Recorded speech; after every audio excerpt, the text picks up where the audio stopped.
So what I used to take this in two, divide it into two classes and then take it. But I'm just going through all the slides so that we can finish it in one go.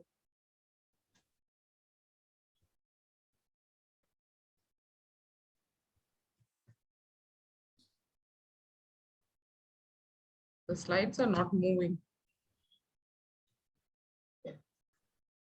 Yeah. So I'm going through the introduction to an evidence-based medicine, critical appraisal skills, checklist, methodological quality, and statistics. So just to start up memorable quotes, 50% of what you learn about therapy in the next 5 years is wrong. The trouble is we do not know which 50%. So these are the books which were written by the famous authors, and nothing in life is certain except death and taxes. And 86% of all statistics are invented on the spot. So definitions. Medicine, what is medicine? The art and science of the diagnosis, treatment, and prevention of disease and maintenance of good health. What is evidence? Evidence is a thing or things helpful in forming a conclusion or judgment. So definition of evidence-based medicine, referred to as EBM, is the conscientious, explicit, and judicious use of current best evidence in making decisions about the care of individual patients. Research, what is research? Research is the systematic collection, analysis, and interpretation of data to answer a certain question or to solve a problem. It is crucial to follow cascading scientific steps when conducting one's research. So what are the steps of a scientific research? One is selection of area, another is selection of a topic, and crude research question. What are we exactly looking for in that? And usually when we grossly search like this, we have no answer. Then we have to have a refined research question, research hypothesis, goals and objectives. We can't, for example, we want an article in OBG, we can't just type OBG. So you can't just select an area or a topic. You need to know, you have to refine your search. Even in Google, the more extensive your words are, the more easily you will get the article we are searching. Research hypothesis, goals and objectives, study design, population and sampling, variables, confounding factors and bias, research tools, pilot study, work plan, collection of data, data management, interpretation, and reporting.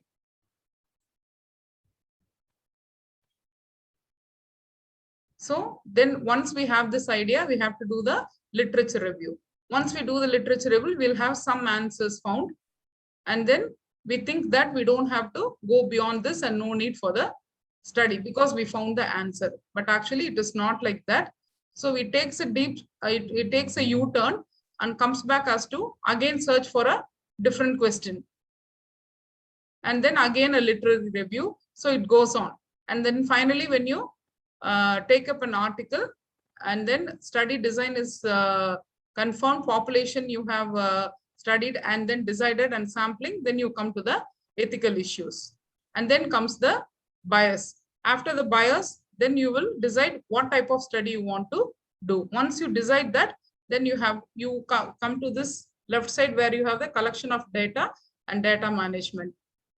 So the number of new medical research articles published each year continually increases, and more than 12,000 new articles and including papers come every year.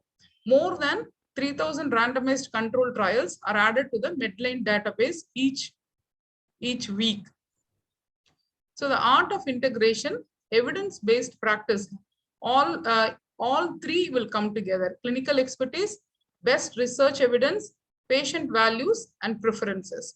So it is not just research. Doing a research, how does it benefit a patient? That is the question. So we have to assess the patient, okay, and then start with the patient a clinical problem or a question arising from the care of the patient.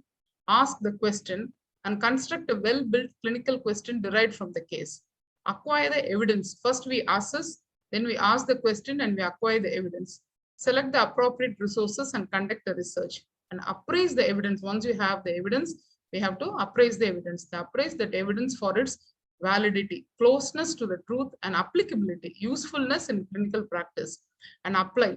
How can it be applied to the patient? Talk with the patient, return to the patient, integrate that evidence with clinical expertise, patient preferences, and apply it to the practice. Self-evaluation, evaluate your performance with this patient. So critical appraisal. Critical appraisal is the process of systematically examining the research evidence to assess its validity, results, and relevance before using it to inform a decision. So what does critical appraisal mean?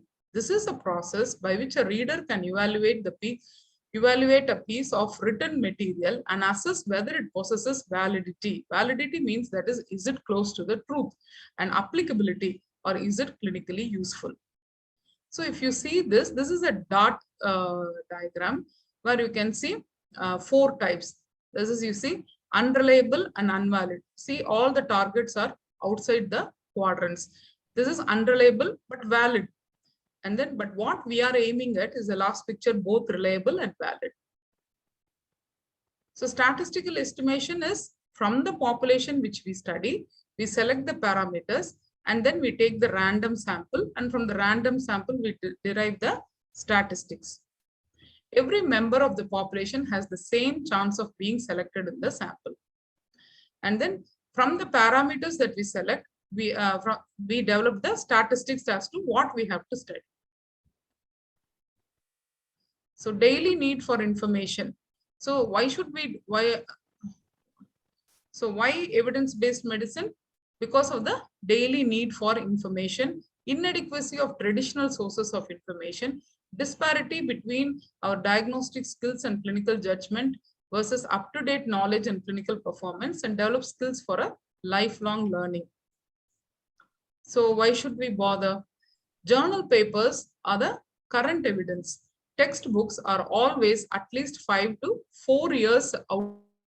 So get enough details to replicate about what we read and adapt cutting-edge ideas and techniques to your own research.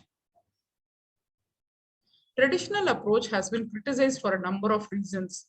Many existing curricula fail to meet the needs of current and future doctors.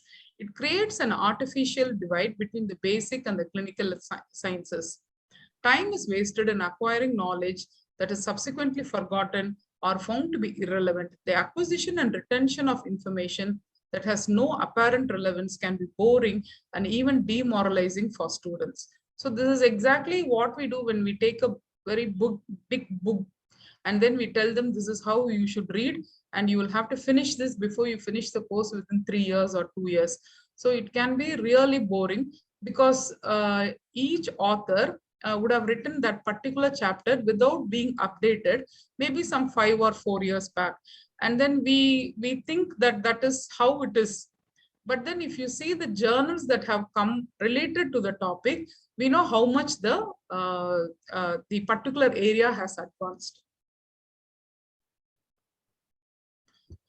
So application of acquired knowledge can be difficult because we have always done it that way. Because we always say, why do you have to do it? Because it's done that way, so you also do it. So there should be information of mastery, creating a culture of inquiry. So usefulness of medical information is equal to relevance into validity by work. Focused clinical question.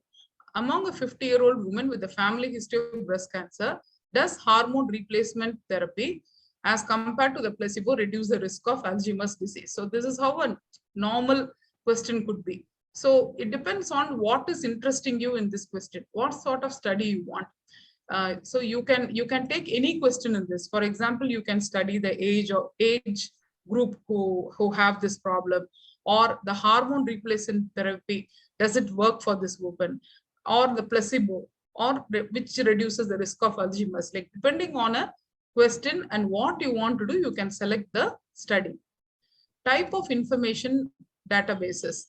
Primary sources are PubMed and Medline and require more work to validate. So they don't validate very easily. So you will have to do extensive work for them to validate your work. Secondary sources are Cochrane, best evidence, and the good practice points. They are already reviewed and less work to validate, because you don't have to do anything on your own. You can just take whatever they are telling, that will help you to practice. Limited amount of information study. So the study design, like all this, I'm taking you back to the social and preventive medicine, where we all used to have this very difficult chapter on this studies. So if you see, there are two types. One is descriptive studies and analytical studies. Descriptive studies, we have a case report, case serial reports, cross-sectional studies, and ecological studies. I'm not going to the details because many of you might log off if I go into SPM again. So analytical studies, we have observational, experimental. So among the observational studies, again, we have case control studies, cohort studies, and among the cohort studies, we have the prospective and the retrospective historical studies. So in the experimental studies, we have randomized control trials, randomized control field trials, and non-randomized experiments. Now among this also is the pilot study, which we do now. So RCT is what we are looking for most of the time. So now RCT means you have patients, you have random assignment, you have a treatment group and a control group. Both are followed up and we compare the results. Randomized control trial, a treatment group is compared to a control group. Group members are assigned randomly. Best uses for RCTs will be drug therapies and medical treatments. Cohort study, we have a group of interest, group of interest and comparison group. We follow them over time and we compare the outcomes. So for example, cohort means a group of people, smokers and non-smokers, like that. Two groups are compared over time, one group with exposure, the other without the exposure. Best used when exposures cannot be controlled, when outcomes occur infrequently, when RCTs are not ethical. Case control studies, we take histories, compare the histories and draw conclusions. And we for example, group of interest will be cancer patients, and we compare with non-patients, that is non-cancer patients. Patients with a disease or an exposure compared to a similar group without disease or exposure. So best uses in rare conditions, diseases or conditions that may take a longer time to develop. For example, how many of the women or children who are exposed to passive smoking over the years? So what happens to them? Like that. Narrative, journalist or subject reviews, the traditional or classical review limit in Ovid or PubMed includes narrative reviews and systematic reviews.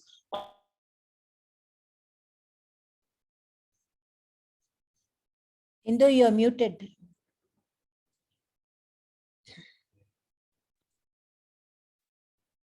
The traditional or the classical review, a review limit in Ovid or PubMed includes narrative reviews, systematic reviews. Authors choose the articles included, and author bias is a concern. Research verifies this effect.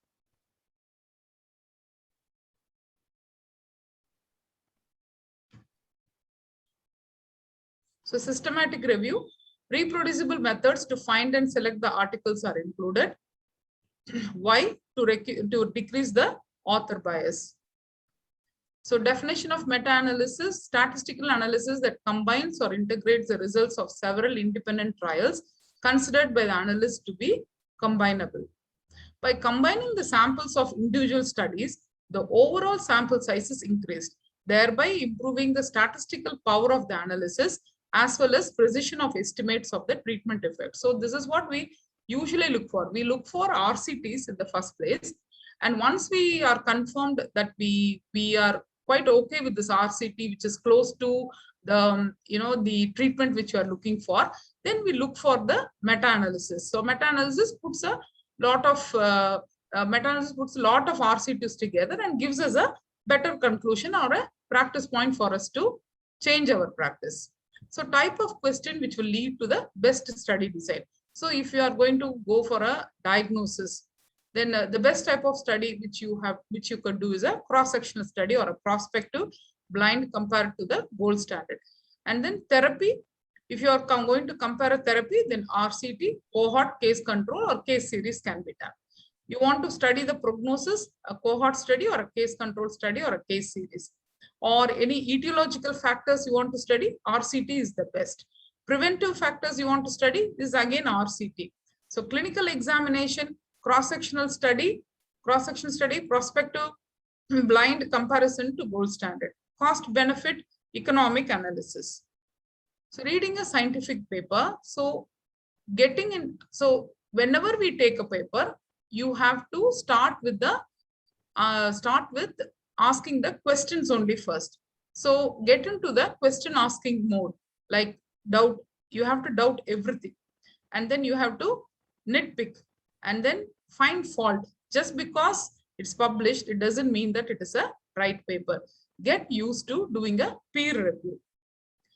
The basic parts of any paper would be title, abstract, introduction, methods, results, discussion, references.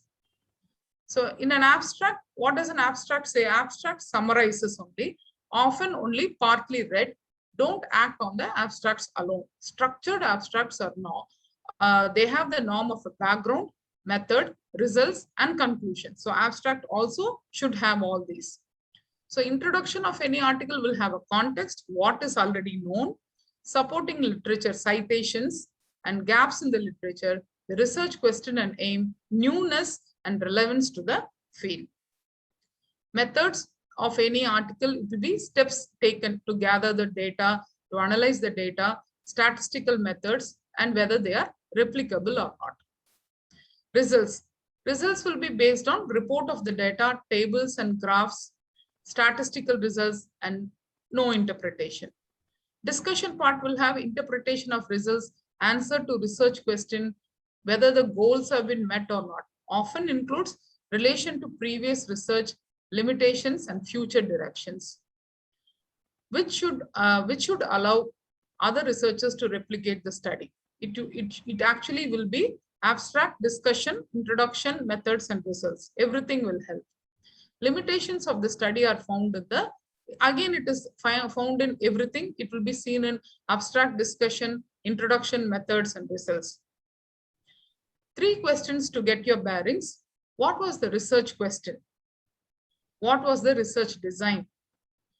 Was the research design appropriate to the question? Whom is the study about?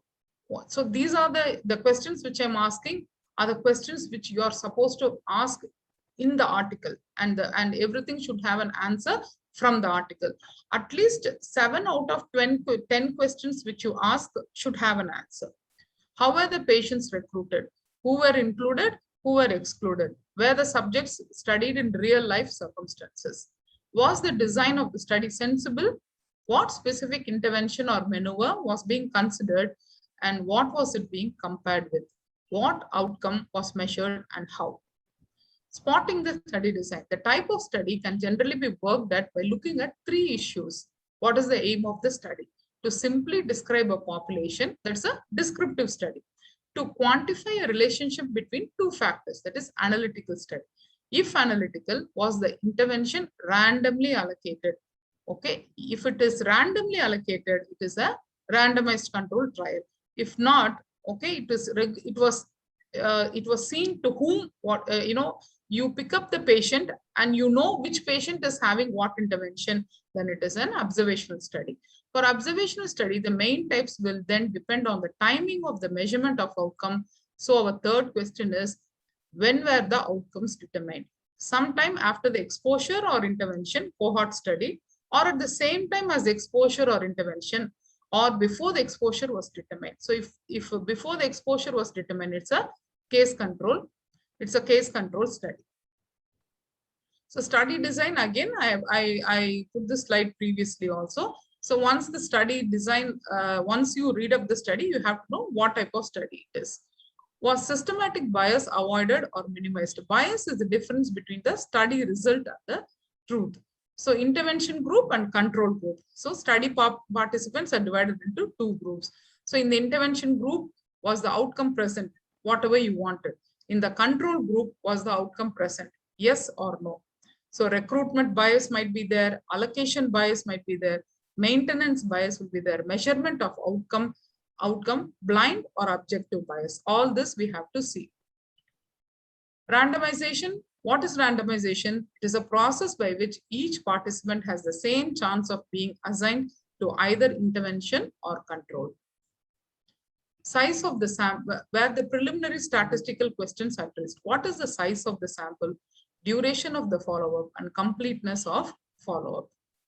Determining the sample size. A study should be large enough so that if there is an effect of a size worth knowing about, the study will demonstrate the effect. To calculate the sample size, we need the effective size of interest. Error rates will tolerate variability of the outcome measure. So when we are determining a sample size, we have to know the alpha error and the beta error. And then we have to know the standard deviation. Actually, when we are presenting a paper, we always take the help of a biostatistician. Each institution will have a biostatistician, because this biostatistics, maybe we can understand the the SPM part, but when we go to the biostatistics, these values and errors are really confusing. So we always take the help of the biostatistician. We tell them the idea, like, I have this mind to do this study. So how many patients do you think I should do? So then they do this calculation and they let us know. So they do this calculation. So we got it from them only. So what they do is they write the sample size, they write the alpha and the standard deviation and the extra parameters, whatever we want to study. And then, so we want to detect 1.5 percentage, of the occurrence. Then the sample size, they will tell you have to do on 21 patients, like that. And when we're doing for a value of 1.5, sample size is 21, the power of the study will be 0.9. So it is like that. So this is a bit of arithmetics and algebra. So please don't mind, I'll just go through it. So in diagnostic studies, based upon the literature review, identify the sensitivity and the specificity of the diagnostic test to be studied. Calculate the sample size based on the sensitivity using the following formula. So actually, we have not used this formula, but this is how we use it to come to a conclusion. So TP is true positive, FN is false negative, SN is sensitivity, and Z is confidence interval normal distribution value. That is for 95%, Z is equal to 1.96. P is prevalence of the disease in the test population. W is accuracy to a value of 0.05. So these are the arithmetic which I'm skipping. So calculate again the sample size based on the specificity using the following formula.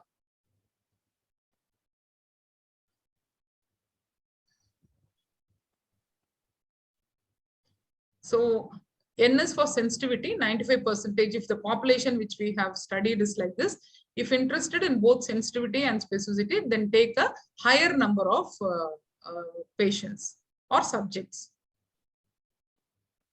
What if there is no prior information?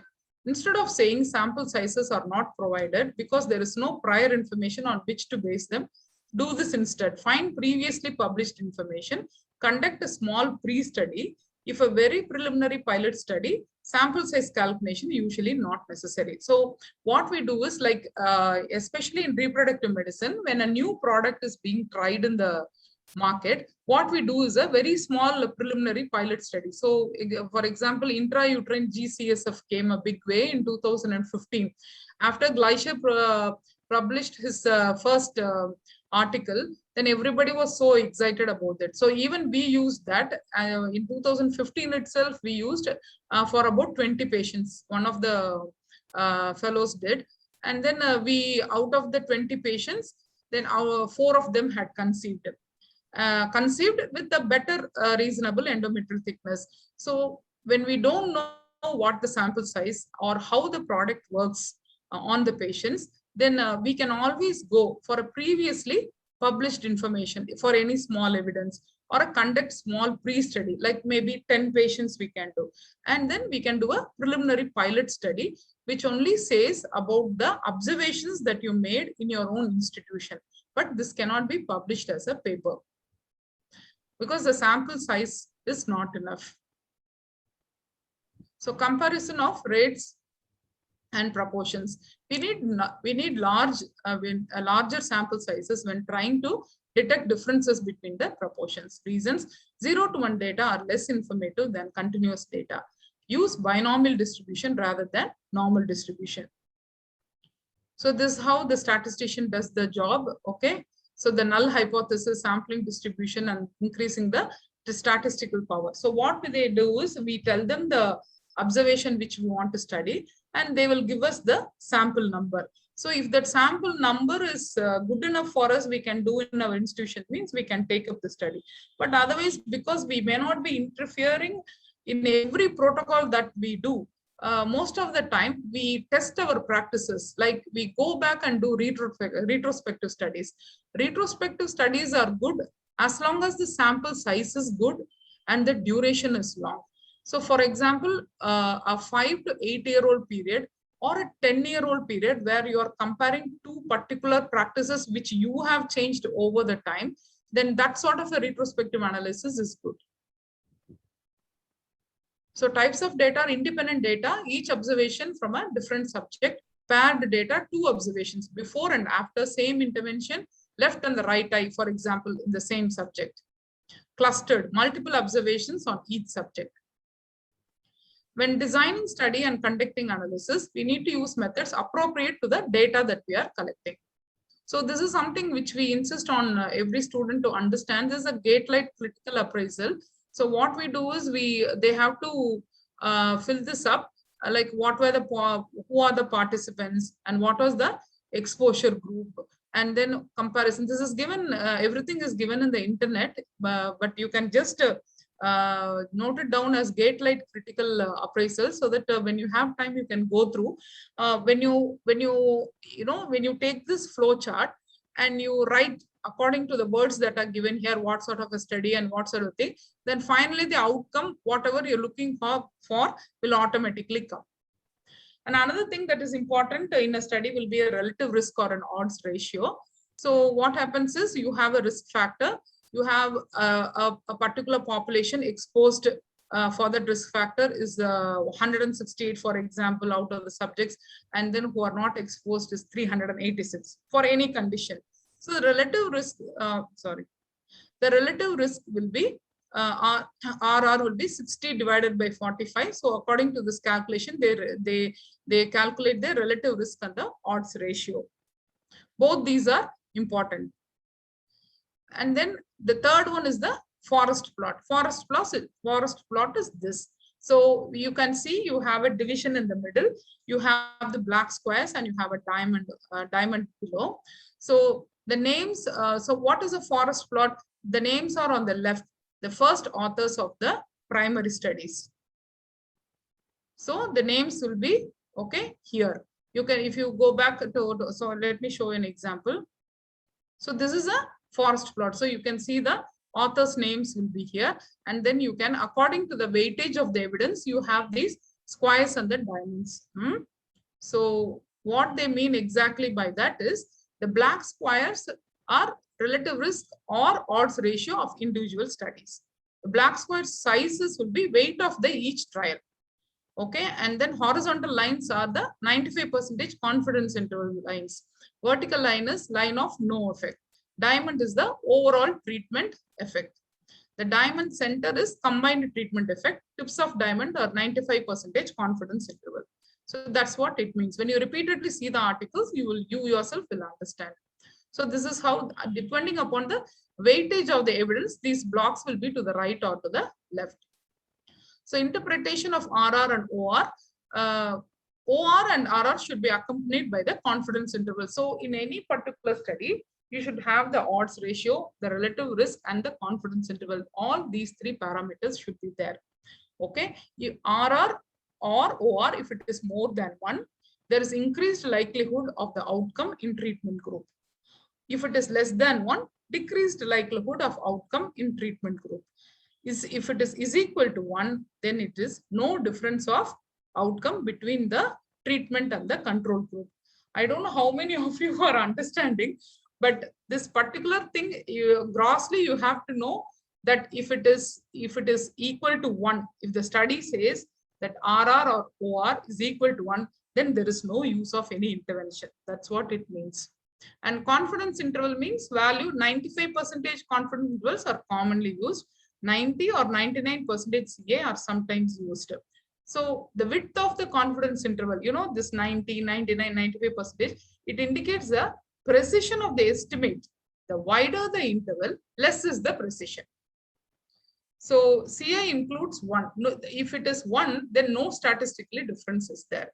CI doesn't include 1, means statistically significant difference is there.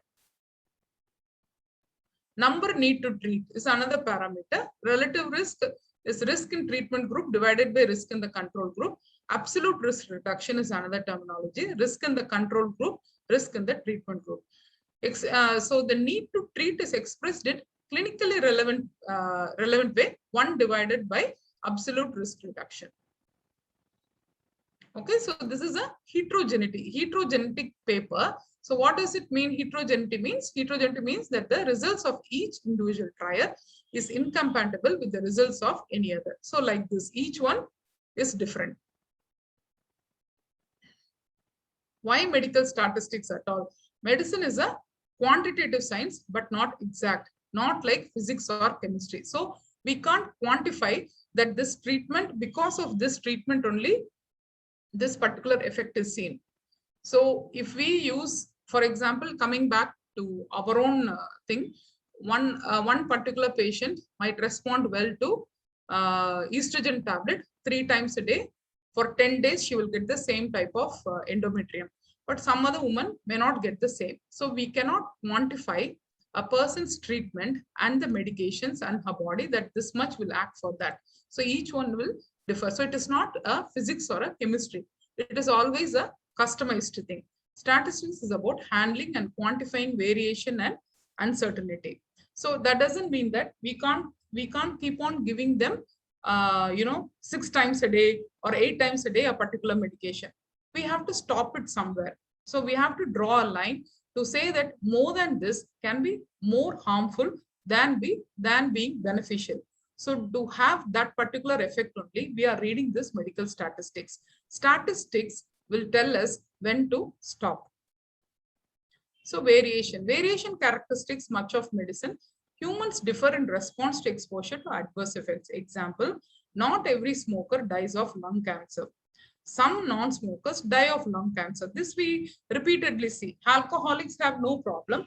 Sometimes, very rarely, men die of cirrhotic, liver disease when they are not alcoholics. So humans differ in response to treatment. Example, penicillin does not cure all infections. Humans differ in disease symptoms. Example, sometimes cough and sometimes wheeze are presenting features of asthma. Probability is diagnosis and treatment are probabilistically based, which means we talk of the risks due to exposure, the chances of cure, but probability that a patient has a disease. So that also will change. So to summarize, we need to develop a culture of practicing evidence-based medicine for continuous quality improvement of patient care. So that is why we have to have a habit of reading the evidence-based. We need to have questioning mind and be able to critically appraise medical literature for its validity and usefulness. GATE techniques is useful tool for rapid critical appraisal for RCTs, cohort, and case control study. It's important to have journal clubs and evidence-based medicine discussion in clinic and ward rounds to put theory into practice. So this is, everything is, if it is graphical, then everybody, they like it. See, this is a very, some medical graphs are just for fun. So you can just see the green portion. Okay, you see this graph, having a nurse ask you questions is this portion. And then being admitted is this one. And then having the nurse to come back and administer annoying and painful checks is this one. And then waiting endlessly is the maximum one we see. And if you see, seeing the doctor is only for a few minutes. So rest of it is only, so if you ask a patient, okay, how will you graphically represent what you're undergoing? They will only tell this. So when we are examining a paper, the 6 preliminary questions we should ask, okay, is, was the study original? Whom is the study about? Was the design of the study sensible? Was systematic bias avoided? Were preliminary statistical questions addressed? Was the study ethically approved by the ethics committee? So I was telling you about this gate techniques. So these gate techniques, when you it's only a it's only a flow chart which tells which addresses all these questions. So if you have the questions, answers for all these questions, then it is a valid paper. It is as simple as that. Or at least if it answers if it gives an answer to the question which you have in your mind without searching much, then that is a good paper. To make it very simple, if it doesn't answer any of your questions, then it means that it's only a very normal paper. I mean, even I have published that sort. Okay, a paper that is published should be so much influential that it should change our practice. Then it is a good paper. So I'll go back to that slide where you can see that, this is what exactly which we teach our students. So this they take a printout and they will finally keep behind every article, and they will be writing answers for everything here. So if most of these questions are answered, then we take it as a good paper. So any questions you have? Good evening, madam. I'm Dr. Vijayalakshmi. Excellent lecture, madam. Thank you, Vijayalakshmi. Last month I wrote, madam, biomedical research examination. Oh, okay. This is the same hall, 23 chapters were there. 23 Okay. chapters. I got 70% result also. Madam. Very good. Covered all this, madam. How to write a paper, how to guide PG. Yeah. What are the research things you have to do? They gave it in 23 chapters, madam. Good, good. So everything covered, madam. If you would have conduct this 2 months prior, it was very useful. Even I was get 98%, 99%. Very useful, madam. Thank you, madam.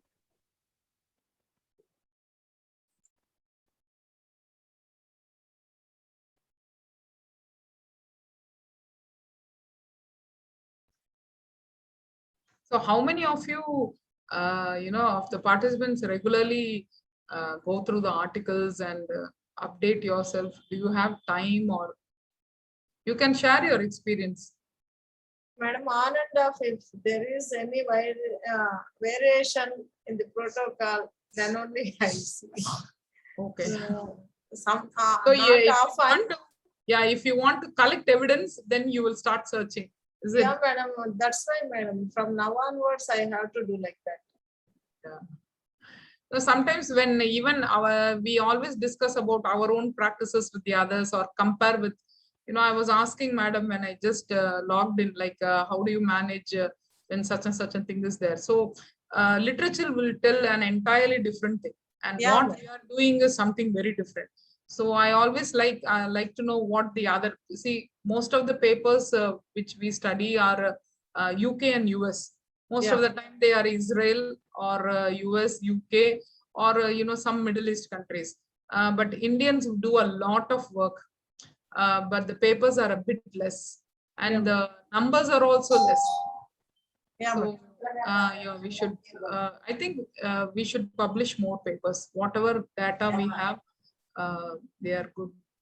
Yeah, ma'am. Yeah, not only that we read the papers and we think that we are updating, but we read all kinds of things, and then are we really updating or getting, it can be a double-edged sword.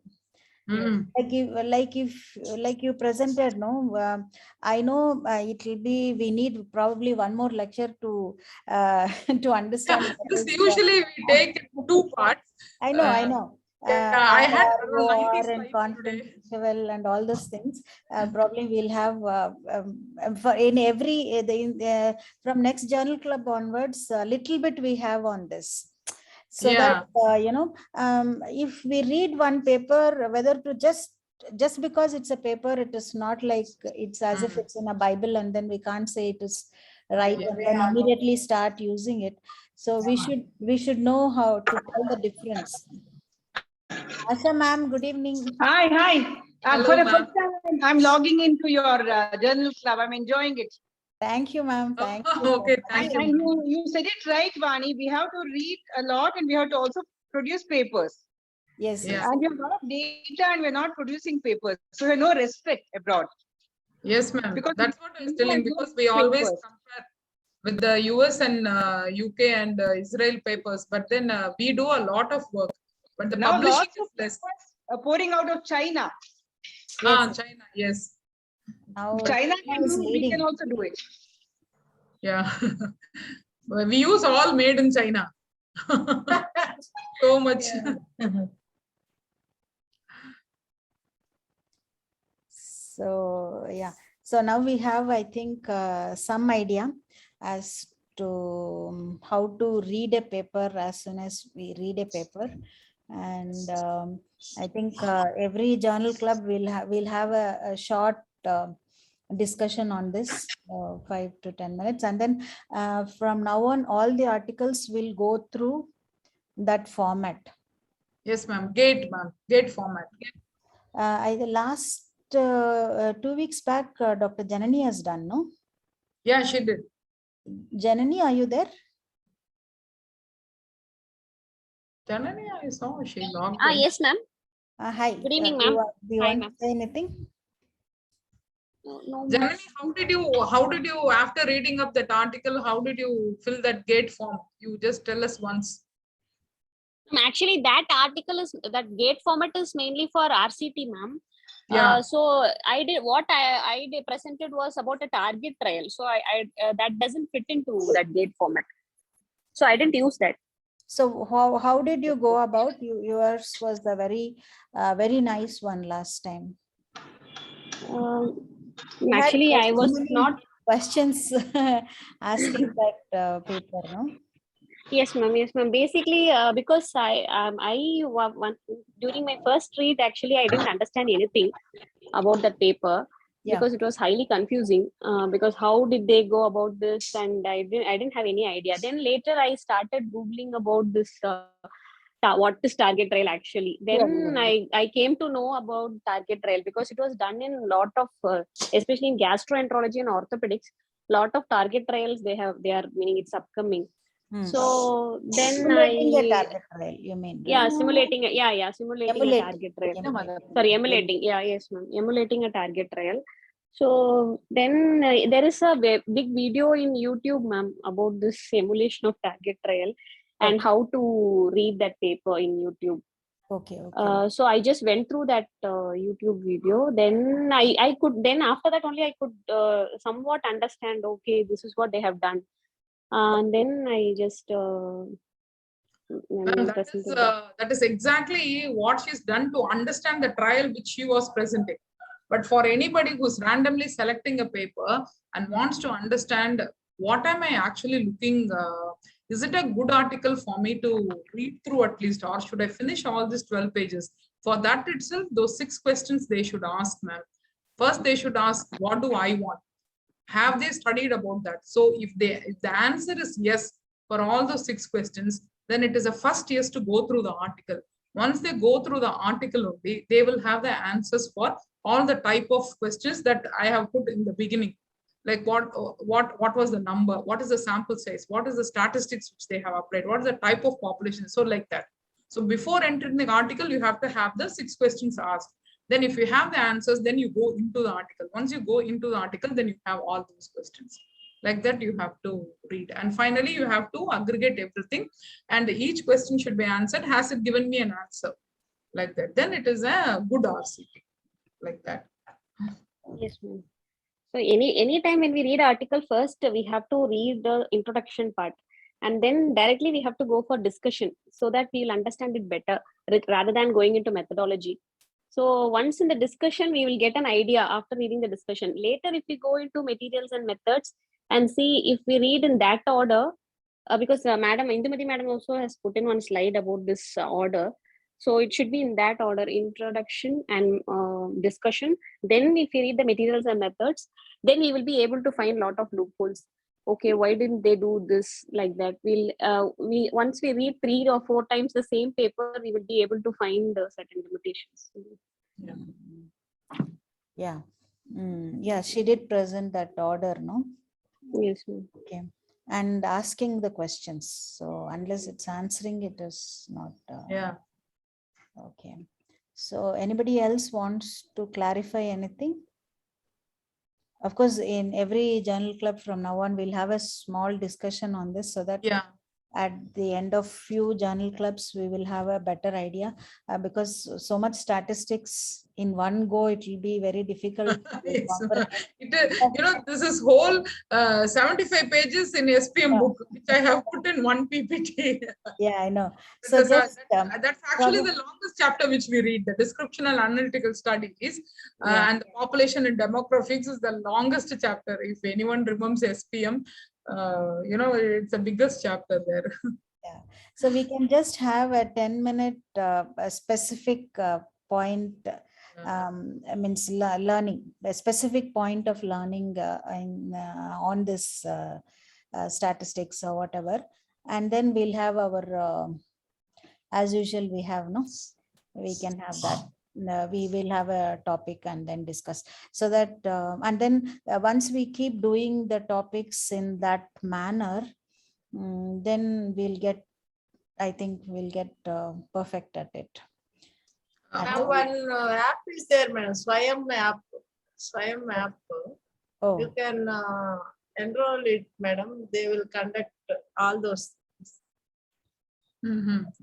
Swayam ma'am. Swayam. Oh, Swayam ma'am. what does it do? That biomedical research online course and exam, madam. Oh, okay, okay, okay, okay. What are the things? 23 chapters are there. Uh-huh. After finishing that chapter, they will give questions also, madam. Like what is analytical study, what is observational study, what is case control, what is cohort study, Oh, okay. from what is retrospective, prospective, everything, madam. How to do a study, how to guide PG for conducting a study, Okay. outcome research, everything is there, madam. Oh. Swayam, madam. Swayam.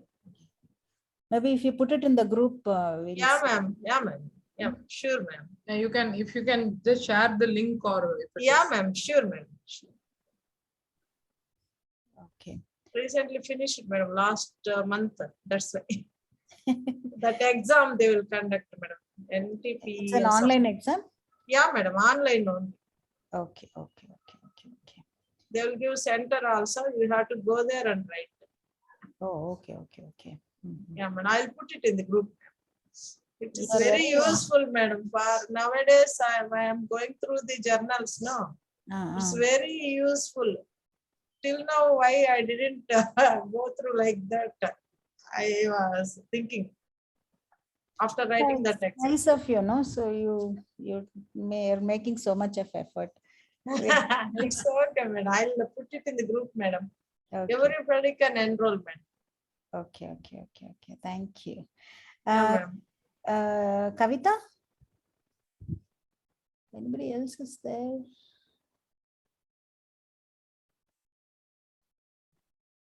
I think Kavitha is not there. Jaimala? Okay. Dr. Ajanta, you're there? I can see Ajanta. Ajanta, unmute yourself. Yes, madam. Ajanta, how was it in UK? You know, the journal club, do you used to analyze such things, or what is your experience? So How yeah, do it's the same thing only, ma'am. Like not generally, like as you discussed earlier when we choose a article, we have to see whether it's going to be beneficial for us, whether it will change our practice. And then we take up the article and then we compare our existing practice and see whether the article which we are discussing, whether it's going to change our practice. And then we change our SOPs based on that, madam. So we have like a group discussion and then we will try to change our SOPs in case if that article which we have discussed, it has got a good sample size and if it has got significant, if it has improved results significantly, then either from the embryology side or from the clinical side, we try to incorporate that in our practice, madam. Yeah, you know, being in India, we are not biased to any group of journals. We read both ESHRE as well as ASRM equally. How is it there? Do you go for more of European studies and not more of Americans and China, or do you stick to your British Fertility Society and ESHRE? Or do you consider no, not at all, madam. We are open to the American societies also, because I think ASRM also, they also good lot of research and good work. So we appraise even ASRM third study also we appraise quite often. And we sometimes we go more of human reproduction because it's a Europe-based one, and because I think the population and all it's similar.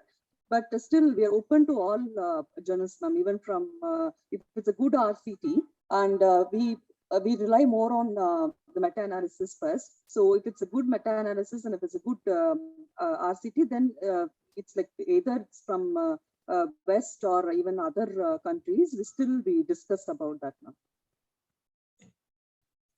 Okay, are your practices different now that you are here for about a year? Are your practices comparable to what you have been doing there, or did you have to change your practice drastically to fit in here? What I felt is after coming here, I feel I think here the dose of gonadotropins, I think it's the patients they need more. There for the PCO group, I never gone beyond like we start only with like 150 or maximum is 150. Start with 112.5 go on the left, and the maximum we go is up to 150. With that, they have a very good response. But here, I think the dose of gonadotropins. I think they are the women are drinking gonadotropins, not taking the injection. Here they require more, madam. I think apart from that, I feel other parameters have not changed much. Only the medication, the gonadotropin dose, I think I'm slightly starting a higher dose when I was there. But I think the freeze-all approach and other things is pretty much the same, madam. How we do all the the endometrial preparation and everything, it's all the same. Thank you. They're also freeze-all, no? Yes, madam, because like the last, I think the last 4-5 years from 2017 onwards, we were very confident with the freeze-all and blastocyst culture. So pretty much our policy was to go for blastocyst culture. We had very good results with that.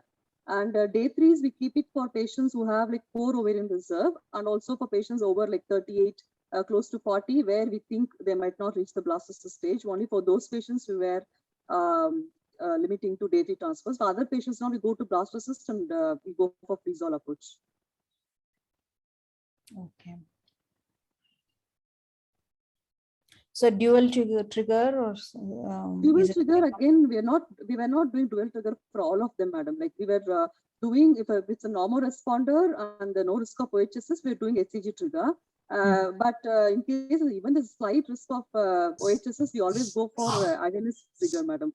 Dual trigger in patients, in case they're suspecting that we might get low M2s, or in the previous cycle where they had like low number of M2s, in those cases we had gone for dual trigger. Because there even mild OHSS we have to report to HFPA, madam. So we always be very cautious regarding that. So because it's going to freeze all, and we had very low threshold to give agonist trigger. Okay. Ma'am, Vani ma'am. Vijayalakshmi. Ma'am, for normal responder also, if you want to freeze it, can you give agonist trigger or HCG, ma'am? What is your experience, ma'am? Anyway, freeze-all. Now, if we are going for freeze-all, depending on the number of oocytes, If it is slightly on the higher range, you can go for agonist trigger. Otherwise, a very normal, you are expecting only 8 to 10 like that, you can just go for HCG trigger. I go for dual trigger majority of the time. Okay. Suppose you give agonist trigger, madam, after 12 hours, you are checking LH levels compulsory, or you are I not am checking? checking. I am checking. Suppose if it is less than 22, would you like to give HCG or again agonist, ma'am? I repeat one dose of agonist as well as give HCG. But if it is, she's under a very high risk for hyperstimulation, I just give one more agonist. But at the same time, I'll see if there is any, means I again recheck her background to see whether agonist trigger would work at all. Because sometimes these donors and people who are on OCPs and some people who might be suppressed for some other reason, and those people may not respond even if you give one more of agonist. In that case, I do give HCG, and then I do give Ovitril, and then but I'll be very wary, and then as soon as I pick up, I'll start giving all these things, antagonist and cabergoline and all those things, and keep her under observation, and somehow tide over that period, because she will go into at least a mild form. If she's expecting around 15-20 oocytes or more than that, so she will have at least a mild form of hyperstimulation if you have to give Ovitril. So then you have to just tide over by giving all these things. Ma'am, after giving second trigger after 12 hours, when would you like to retrieve eggs, madam? According to first dose? According to the first dose only. According to first dose. I tried that. I did have, because I give agonist trigger for a lot of people, and I do check LH for everybody, all of them I check. And anything beyond 20, I'm okay. I'm happy only. I don't do anything. But if it is less than 20, I give HCG, and I do the pickup as according to the first trigger, and it will be okay. Okay. Yeah. But so, that compulsory checking of LH is better now, madam? I think so, because otherwise we will be, we start doing and then we won't get eggs, no? Yeah, madam. So just checking an LH is not a very problematic one. Otherwise, we'll have to answer to them if we can't. Yeah. Madam, I kept that Swayam app in a WhatsApp group, madam. Okay. I finished that exam. That's why it is not opening. Okay. You can enroll with your Google account, madam. Swayam. In WhatsApp group, madam. I texted. Okay. We'll all check. Yeah, madam. Okay. So thank you. Thank you, ma'am. Okay, ma'am. Very nice topic, ma'am. Hindu ma'am. No, thank you. Thank you. Recently, I have that knowledge now. Vani ma'am, you next article, you give it to her. Ma'am, Because she has finished the course. Okay. Yes. The course. She is a graduate now. Okay, she got 85% of marks. No, madam, 70. Okay, 70 you got. Okay, just 5 marks short of a distinction. That is fine with us. So you analyze an article and tell us how to go about. Okay. Yeah, ma'am. Sure, ma'am. Why not? And surely you give the next one to her. She will do it. Whatever.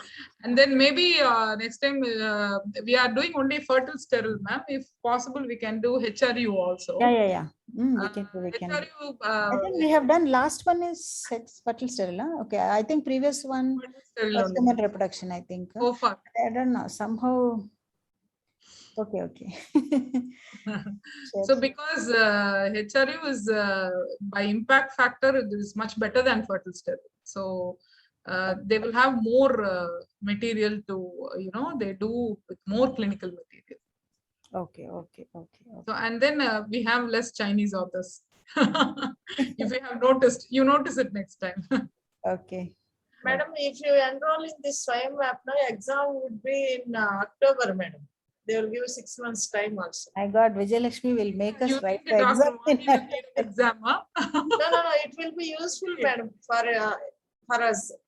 Okay. I'll do it. If you are, we are discussing so many things in journal club now, madam. It's very useful how to go and how to do research and how to publish a paper. That's all. Okay. Okay, we'll all do that. Okay. Okay, then. Okay, ma'am.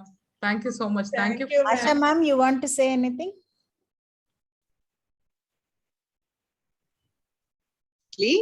I did not listen completely, but Okay. it's a real, very encouraging step you have undertaken, Dr. Vani and team.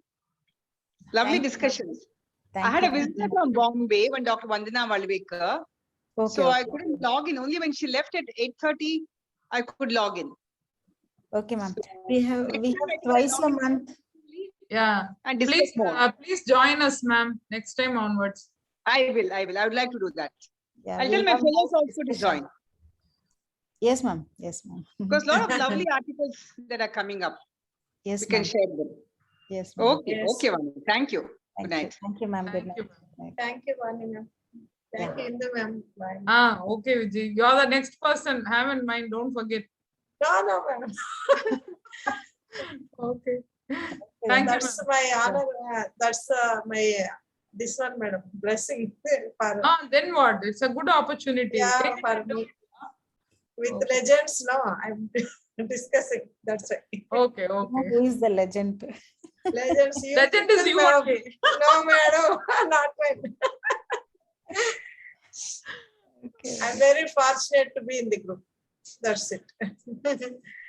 Thank you. Thank you. Okay, Thank you, ma'am. ma'am. then. Thank you, Good night. ma'am. Bye, ma'am. Bye. Thank you, ma'am. Yeah.